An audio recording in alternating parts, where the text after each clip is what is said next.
Welcome back to another episode of Let's Talk Real Estate Investing. I'm your host, Sharon Vornholt, and I'm so happy you're tuning in today. My guest today is Bob McIntosh. Bob has been investing in real estate for over 15 years, and today we're going to talk about digital marketing for real estate investors and also his book, which I love the title, Get Out of Your Own Way. That's a conversation I have with myself periodically. He's been teaching investors how to use internet marketing for 10 years. He's helped develop the digital marketing training for some of the largest real estate investor education platforms in the world. He's also a speaker, an author, and a founding member of the Forbes Real Estate Council. Welcome to the show, Bob. Thank you so much for having me. I appreciate being here, Sharon, and all of you listening. I appreciate you guys taking the time to tune in. Yeah, for sure. So let's start out today. I've just kind of hit the highlights of an overview of what you do, but let's give everybody a little bit of a backstory about how you got into real estate investing, first of all, and about your digital marketing. Why digital marketing? Great questions, both. So I was lucky enough to go to college and have my family, my parents and my grandparents pay for most of it. And I left college with about 10 grand left over in my bank account. And I said, okay, what am I going to do with this money? Right. It was just sitting there, and I got a good job. I'll use that term very, very loosely there. Good job meant good pay, but also lots of hours. And so I was trying to figure out what to do. And my dad had always been an entrepreneur and I wasn't sure. And I finally ended up reading Rich Dad, Poor Dad, and he talked about real estate. And I never really thought about real estate as an investment before. I was a young college kid. So I was like, okay, this sounds interesting. And so as it would have, my dad had a connection and we bought a rental back in 2008. That was my first foray into that. And then shortly thereafter, bought our first flip, bombed it miserably. It was just outside of New York City. We lost quite a bit of money. I think about 40 or maybe closer to $50,000. And it was definitely a lesson learned. But what ended up happening was I was living in New York City when we first got started. I ended up moving to Los Angeles. And so now I'm 3,000 miles away from my dad, who's in Buffalo. But we're getting deals kind of brought to us because we kind of put ourselves out there as, hey, we're investors now. And so I was like, well, how do I provide value from 3,000 miles away? Now, mind you, this is 2000. This is about 2010 when this kind of picked up with the flipping portion. And that's iPhone like what 2 or 3 at that point in time.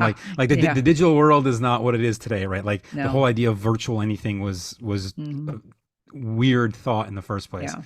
And so I got very good at 2 things. One was digital marketing, and 2 was raising money. And so if we look back now, since basically 2010 till now, so it's about 13 years, we've done the number varies from month to month, but about 40% of all the deals we've ever bought have come from our internet marketing activities. A lot from SEO, actually very little from PPC, which we can definitely talk about some more. And our website actually brings in quite a bit, and a few other things, social media, things of that nature. But most of our deals came from there. In fact, it's to date our single biggest source of leads, and has been since we got started. And I again, was fortunate enough to kind of figure this out. I come from a tech background, so I have a lot of technology there, but ironically, that actually made it harder for me because I was so tech savvy, I got in my own way. And that's part of why I wrote the book, was that I was doing all the tech things in our business instead of being the entrepreneur. I was focusing on being a technician. And it actually, if I hadn't done that, we'd probably be way further along than we are right now. It's so interesting. And I think back to 2010, boy, it was just the birth of the digital world. And going back even a little further than that, I can remember back in the 90s, which is probably way before your time, but I can remember working with the company and they said, we've got this www URL. We have no idea what we're supposed to do with it. We just know that we're supposed to have one for our business name. And when I think back on that conversation, it's really funny now. But it's grown so rapidly that, it was just a huge shift. And so if you got into it in 2010, which was, of course, the best time in the planet, after 2008 time to find deals, then you were really at the forefront of the whole lead generation with a website, because nobody was doing that. Very, very few. In our area of Buffalo, there was like one other person, and he was only kind of half doing it.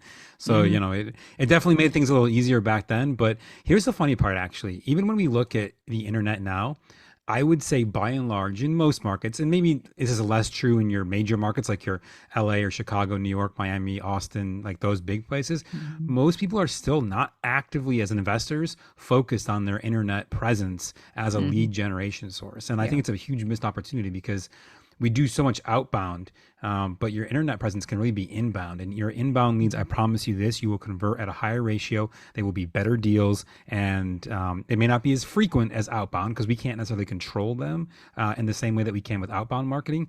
But I'll tell you what, almost all, I think, if I look at our top 5 deals from a profit standpoint, all 5 came from inbound lead gen online. Mhm. Well, I do believe that if somebody is up in the middle of the night and they're looking, they have a problem and they're searching the internet and they're thinking they're going to lose their house or they've lost their job. They have a big giant worry that's almost always around money. The fact that they are searching for you online, they will definitely be better, more motivated leads every single time. Always, always. So, where does someone start from an SEO perspective? Now, I know that it's important uh, for when it pertains to the layout of a website. Have your form above the fold. There are certain aspects of that should be a certain way. That's for sure. So maybe they get that right. A lot of times they don't get that right, though. Even the simplest things, as the format of the website. But where do they go then for SEO? You see these a lot of investors, maybe they've done 5 or 10 deals, but they don't have a pile of money in the bank account. They're using that to fund their business. So they're looking at SEO companies, and somebody says, well, for $3,000, $4,000 a month, I can fix this for you. They're going, gee, I wish I had that much money, but I don't. So where does someone like that start? Yeah. So let's break this down into a couple components. And the first is your foundation for SEO. And that's going to be your actual website itself, right? So Mhm. you have to build the website the right way. It has to be structured the right way. It has to be able to communicate to Google and the other search engines what it's doing and how it's doing it. We use WordPress for all the websites that we develop in our agency for all of our investors. I hands down believe it's the best platform for SEO purposes. Now, when we look at that, there's a couple of things that come into play. First and foremost is just understanding the structure, and this is not going to be an SEO class because we could talk for hours and you still wouldn't know nearly enough to effectively execute it. But understand that your backend platform makes a big difference. WordPress is, in my opinion, one of the best places out there to do SEO. It's unfortunately at the same time one of the hardest from a design standpoint. It requires a bit more technical savvy, if you will, to build out on WordPress versus a Wix or a GoDaddy site or a Squarespace site Mhm. or something of that nature. And but I'm going to tell you this right now. My experience of most investors is that they don't look at their website as the asset that it truly is. My business Mhm. partner says this all the time. It may not make you money, but it can certainly cost you money because in right now, especially post COVID, everything that people do starts with your website when they don't know Mhm. who you are. They want to learn to trust you first.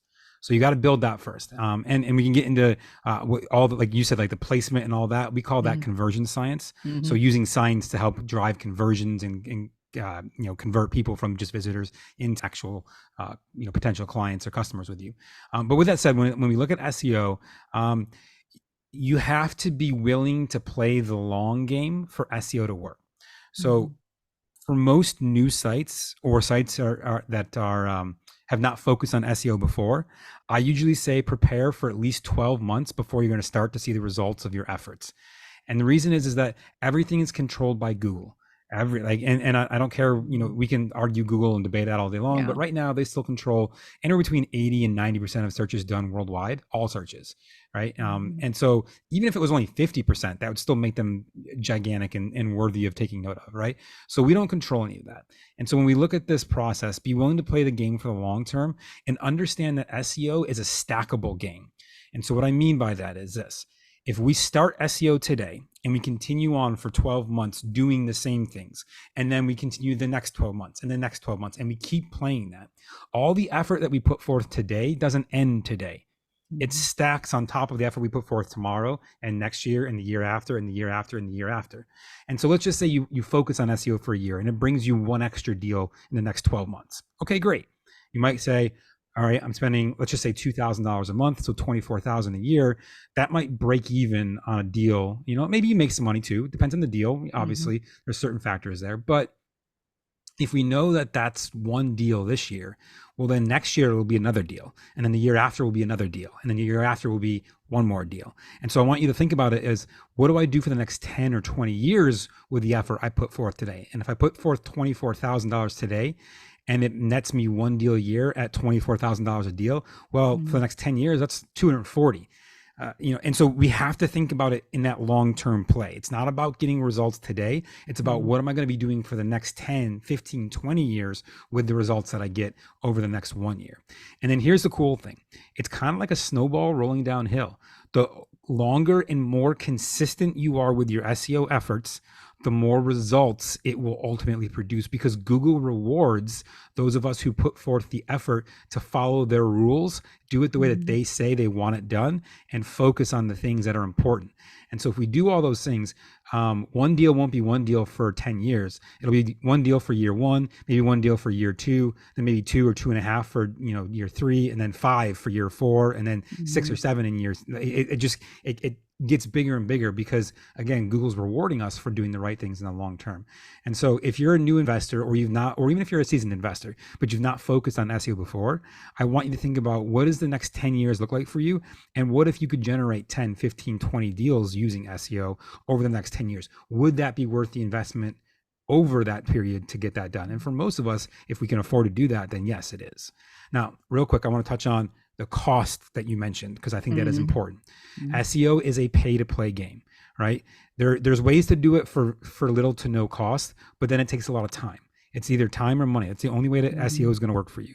Now, I tell most investors, unless you want to spend literally the next 5 years of your life reading all the books, going into all the blogs, and learning SEO, don't.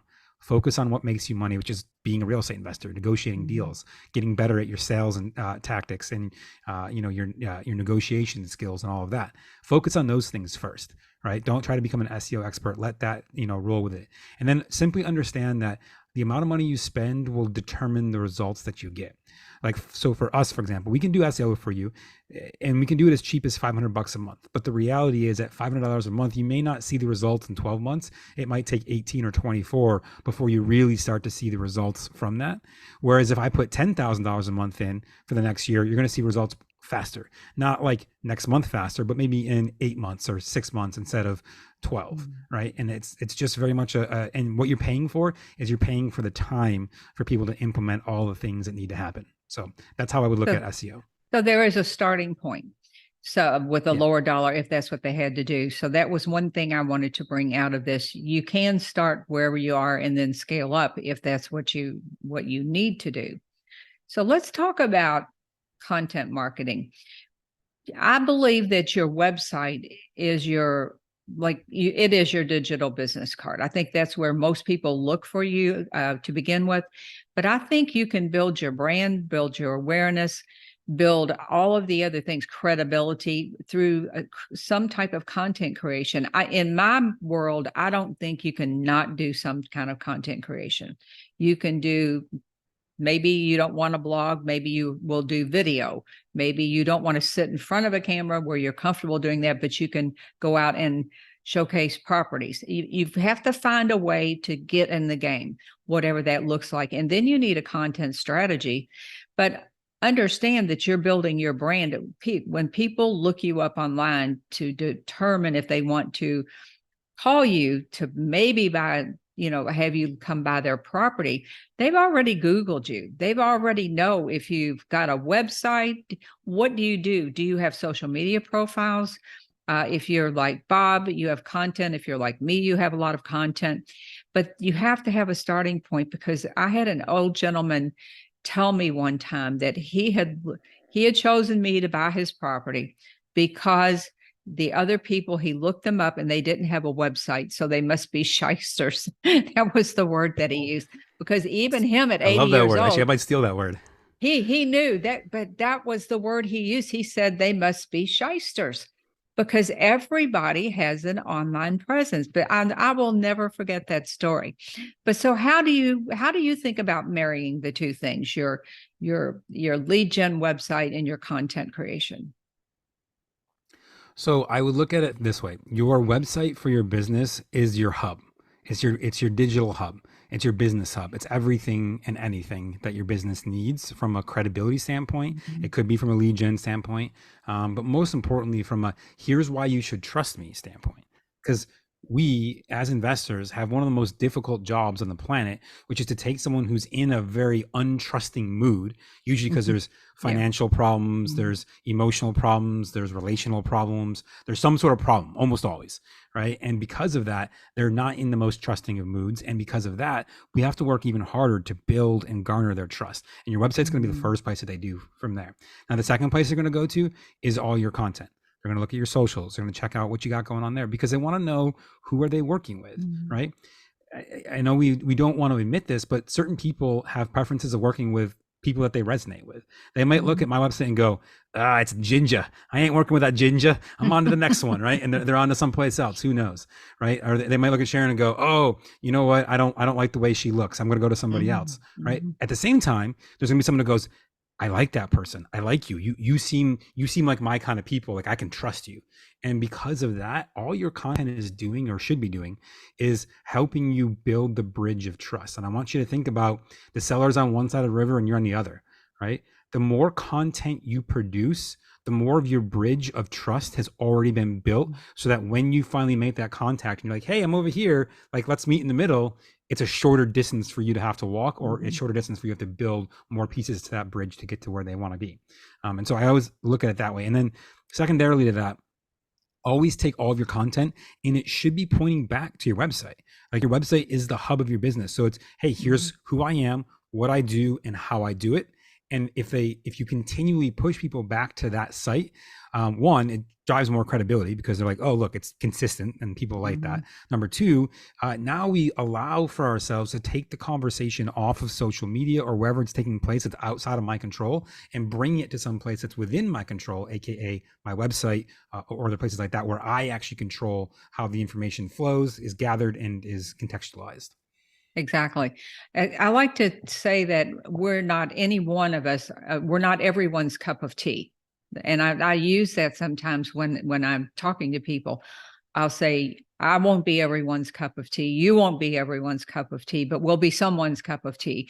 And if you've done your job and made your social media presence powerful, then your people will self-select. And that's what I love about it. We don't want to work with the people that we're not meant to work with, that don't resonate with us in many ways. So it makes it easier on everyone. It makes business easier if you can establish a connection with that person. That's what I think anyway. Absolutely, absolutely. And look, when we look at content marketing, whether it be videos, blogs, reels, photos, whatever it is that you're doing from a content creation standpoint, I want you to think about it like your hand. And this is where people, in my opinion, get it wrong. We don't look at our hand as some weird thing that's attached to our body that we kind of do. And sometimes we do things with. It's an integral part of what we do. It literally, it's the handshake that we create. It's the pat on the back for a friend. It's the embrace for someone that we care about. It's a lot of things to us. Think about your content marketing and your social channels in the same way. It's simply an extension of who you already are. It just allows you to be the connecting point. It's the connecting point to everyone else from a digital standpoint versus a physical standpoint. Yeah, I love that. I love that analogy. I might just steal that one too. So let's talk a little bit about your book. I love the title, Get Out of Your Own Way. And I think, I read through the sample chapter. I've looked at it. It's a topic that is of great interest to me because I was talking with someone yesterday about a big person in the real estate world. And he said his team came to him and told him, you're the cog in the wheel. You need to get out of the way because it was preventing him from growing to the next step. And what a great team member that was, that had the courage to look at him and say, okay, move on. Let us do our jobs and you do what you do best, which is be the visionary of the business. But we all get hung up in this perfection. Nobody can do it as well as me. They won't do it like me. When in fact, I found with my main assistant, she often has a better, quicker way to do it than me, because it's her zone of genius. It's not really some of the things I was doing. I didn't really want to do them. I just couldn't let go of them. So how do you deal with that? I know you have a saying, done is better than perfect. And I agree with that 100%, but let's talk about that a little bit. Yeah. And so this actually ties back to my favorite chapter in the book, which is called Excellence Over Perfection. Mm-hmm. And too often as entrepreneurs, the reason that we're entrepreneurs, the reason that we are willing to go out and quit our 40-hour job to go work a 100-hour job, right? Yeah, Is right. we are at our heart, we're perfectionists. We know that there's a better way, a better life Mm-hmm. for us, a better something that we're after, whatever that thing is, doesn't really matter, right? But we just know there's something better for us out there. And so we're willing to work to go get it. And it's that very quality that gets us off the ground and allows us to grind this thing out and make it happen and force what didn't exist into existence. It's Mm-hmm. also the same very thing that prevents us from growing any further beyond ourselves.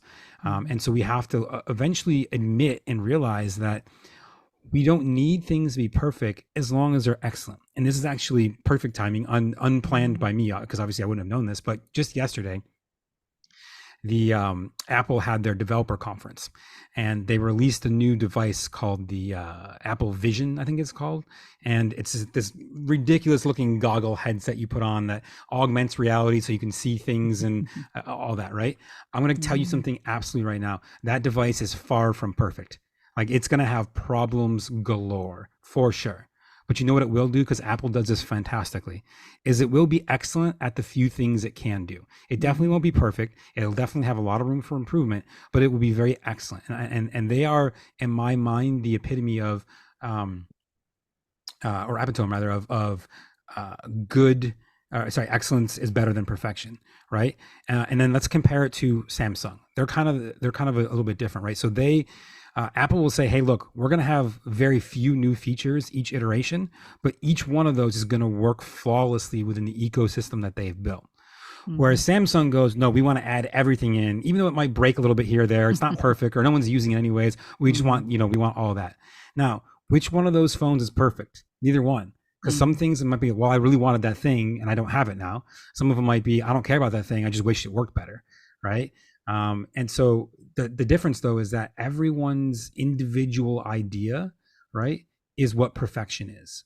All we can think it's perfect, and then someone else can come along and go, no, it's no good. Mm-hmm. But excellence is generally defined by us. Like if I feel like my product is excellent, if I feel like whatever I'm putting out there has a level of excellence that I'm happy with, right? Even if it's not perfect, then I know that I feel good about what I'm putting out there.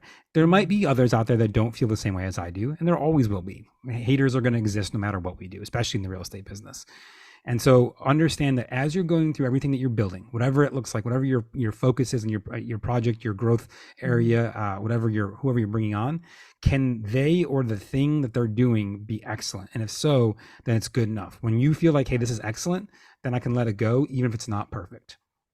That's a great way to put it, because I think as entrepreneurs, that's part of what is built into most entrepreneurs. They've just got this need, I guess, at their core. They need to know that they've got something really good, and that we are always striving for perfection. And you're right, it's not there. And even if you built the perfect program, the perfect course, in a time there will be something new that needs to be added, so it will never truly be done or perfect, and you just need to get it off your plate and put it out there and move on. And I think that's a mindset. I think you have to change your mindset a bit around that. Yeah, 100%. And the whole reason, by the way, that I wrote the book was that I was building my first website for our business because I was a techie and I was like, oh, I'm going to do this. I don't need to pay someone to do that. I can build a website. Mm-hmm. And it took me months to build this thing because I was not a programmer in that capacity, in like a web development programmer. I didn't really know what I was doing. I didn't have the skills necessary to do it quickly. And I remember I got it to a point where I was like, okay, I think this is pretty good. I sent it off to a mentor of mine. He wrote back, he's like, is it done? Because it looks like crap. And I was like, oh. Oh, like that was a punch to the gut. And I remember at that exact moment, I was in my office chair. I was in my home office, and I remember like leaning back in the chair, and it kind of like like went back a little bit. And for whatever reason, the way the chair sat, it would go back, and then it would spin just slightly whenever you went all the way back to the same spot every time.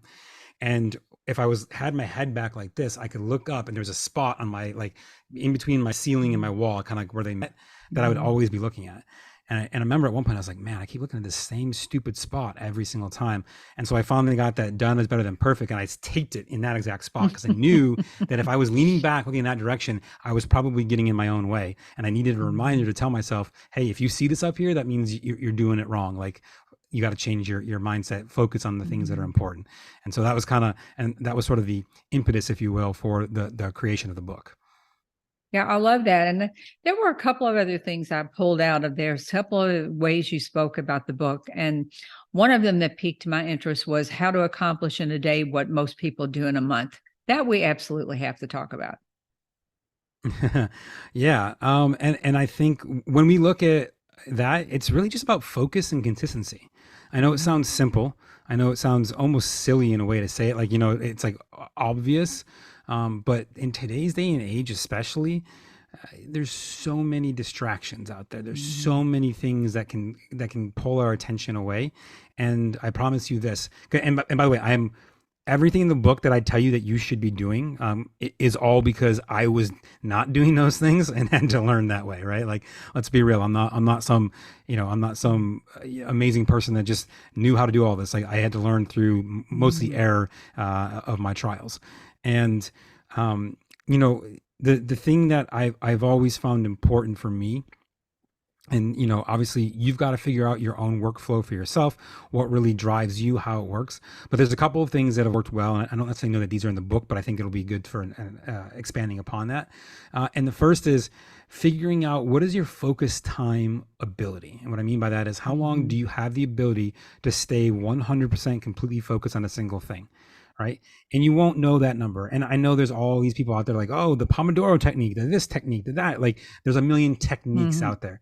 The technique doesn't matter to me. What's important is what works for you. For me, I can get about 35 to maybe 45 minutes of truly honest, 100% focused with no distractions. Like, I can bang out some serious work in that period of time.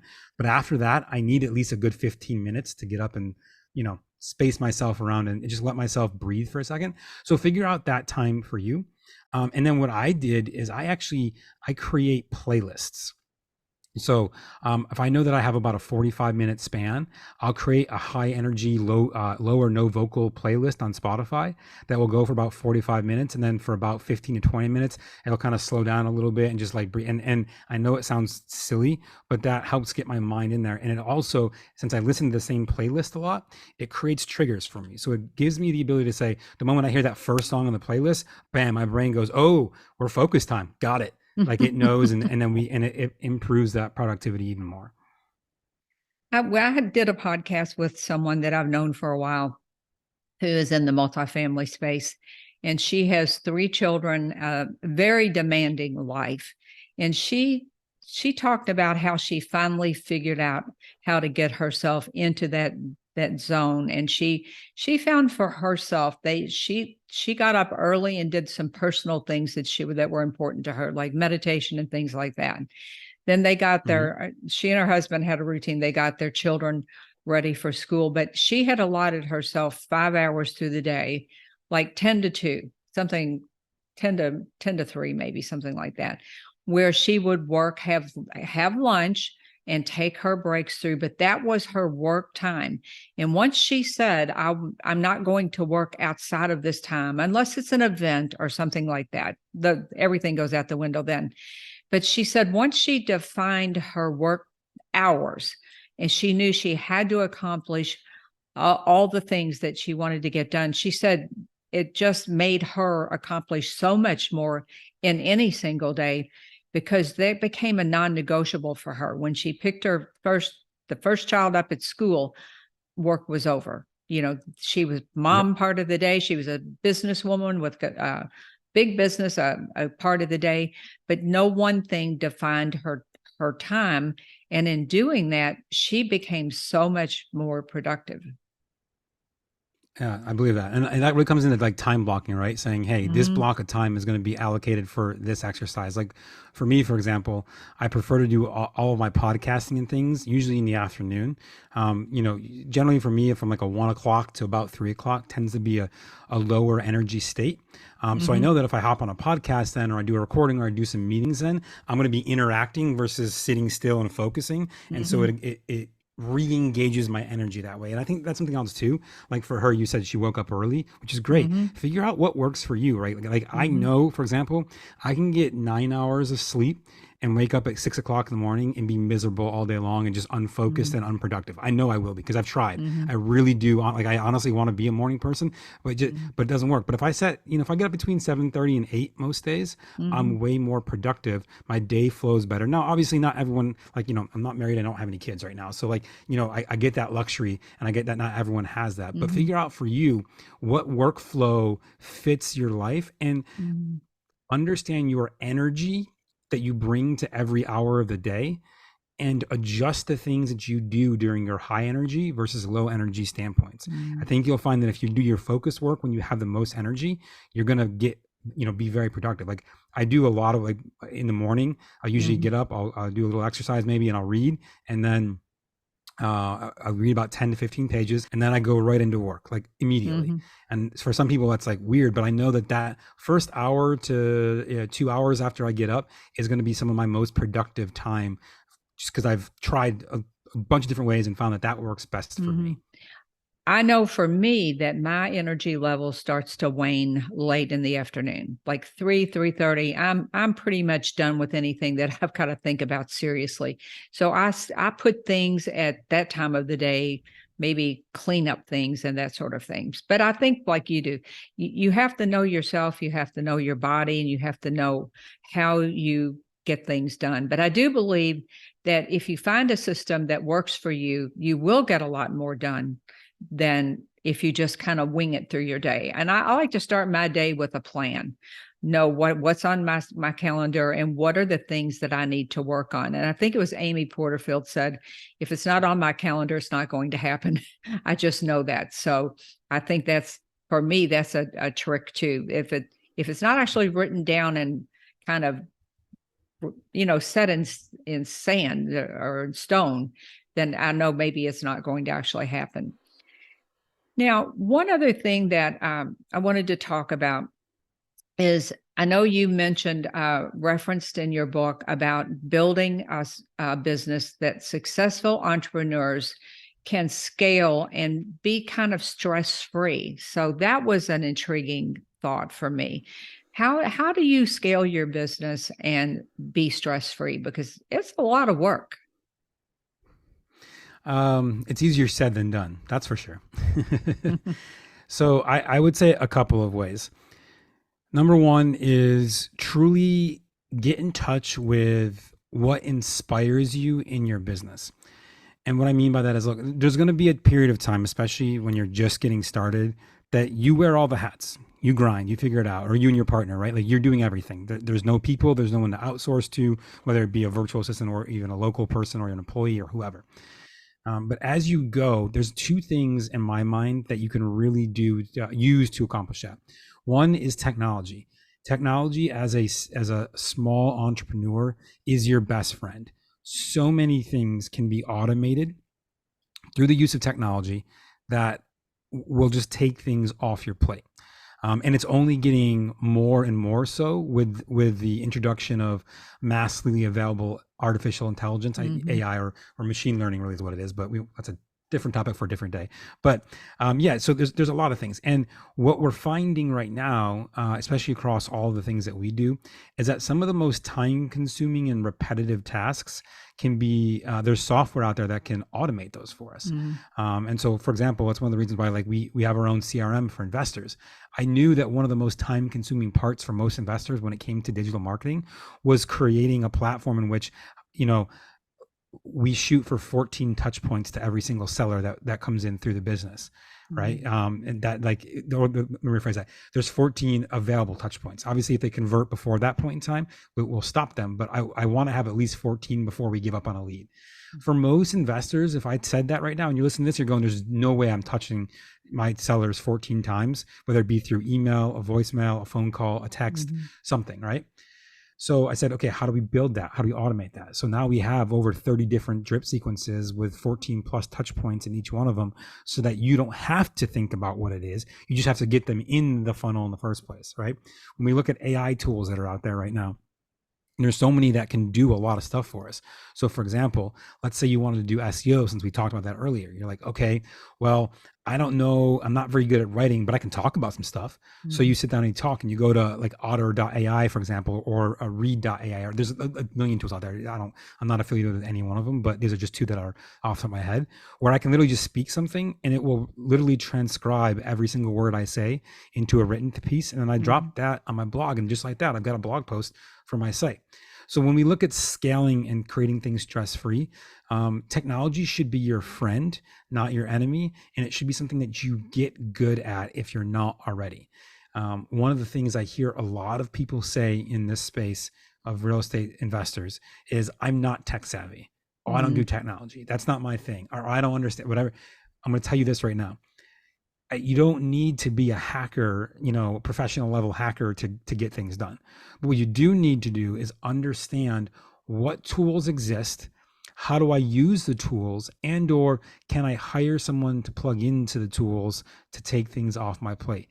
And because of the internet, we can plug people in from the Philippines and Bangladesh or many other places for, in most cases, $10 an hour or less, Mhm. sometimes much less, to execute these things for us. And so I encourage you to say, adopt technology wherever and however and as much as possible, especially if you're a small team or even a one person shop, because the better that you do at doing that, essentially you're multiplying your own hours by doing that.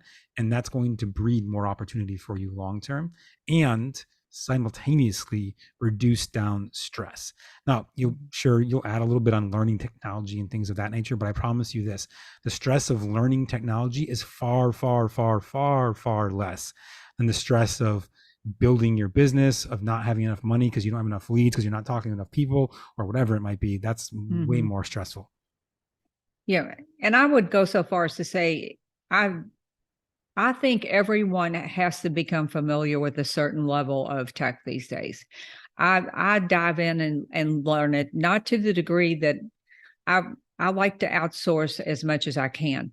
But if something breaks down, I at least want to have a basic understanding of how to fix it. Like my websites are all built on WordPress. If something terrible happens, my web developer is going to have to fix it. But in if something smaller happens, I can go in there and I can go in there and fix it, or I can tweak it. Um, AI, love it or hate it, it's going to become a part of our world. And Chat GPT, you're never going to get great stuff out if you use basic prompts and things like that. Learn how to use it in a big way. Learn how it can help your life. Like you said, don't think of it as this big bad thing over here, because that's going to become a way of maybe not a way of life, but a big part of our life for sure. Yeah. And one more thing I'll say in that is that oftentimes the folks that I find saying that I'm not tech savvy or that they have that belief, well, first and foremost, you weren't a real estate investor either, but now you Mhm. are, right? Now you So are. it's just a matter of making the decision to become Mhm. one. But also, you're going to find that most of these tools, you can learn 80% of what you need to know usually in 2 hours or less. Mhm. Go to Chat GPT, for example, and just commit 2 hours one week once, Mhm. right, to learn it. I promise you, after 2 hours, you'll like, okay, yep, I get it. You may not be an expert, right? Like I've Mhm. put hundreds of hours in at this point in time, but I also use it for my business. I use it every Mhm. single day. So you may not need to be that level, and the same goes with anything, right? Like whether it be your website, whether it be a CRM, whether it be any tool, right? Just put a little bit of time in, and once a week, just carve out some time to learn that technology. And I promise you, in even a month, a year, 6 months, or a year from now, you're gonna look back and go, "Man, how did I think that this was that crazy?" Mhm. Yeah. That it reminds me of a book written by Darren Hardy called The Compound Effect. If you do something little, like just like you said, carve out that time this week, next week, the next week, in 52 weeks, you will be in a place you truly cannot imagine that you could ever be in your business. It's taking these tiny steps consistently and building one on top of the other. Well, Bob, thanks so much for coming on the show today. This has been fun. What's the best way for folks to get in touch with you? Yeah, so the best way to connect with me is to head over to go3dc.com/Bob McIntosh. And that's GO, then the number 3, DC Delta Charlie, for 3 Degrees Consulting, which is our digital agency, /Bob McIntosh. And McIntosh has no A, just MCINTOSH. On that page, you'll be able to go to any of my social accounts, be able to download my contact card with my cell phone, email, everything. I would love for you to reach out. Please, if you do, just let me know that you found me on this podcast here. And that way, at the end of the day, we do a lot of stuff, right? I always want to give credit where credit's due. So reach out, contact me if you need a website, you need a CRM, you need any help on the digital front with your business. I would love to have a chat and see if we're a good fit for you. Sounds great. And I will put all the links in the show notes. So thanks again, Bob. And thanks to all the listeners for coming out today and week after week. I do appreciate it. And if you love this show, please leave us a rating and a review over on iTunes.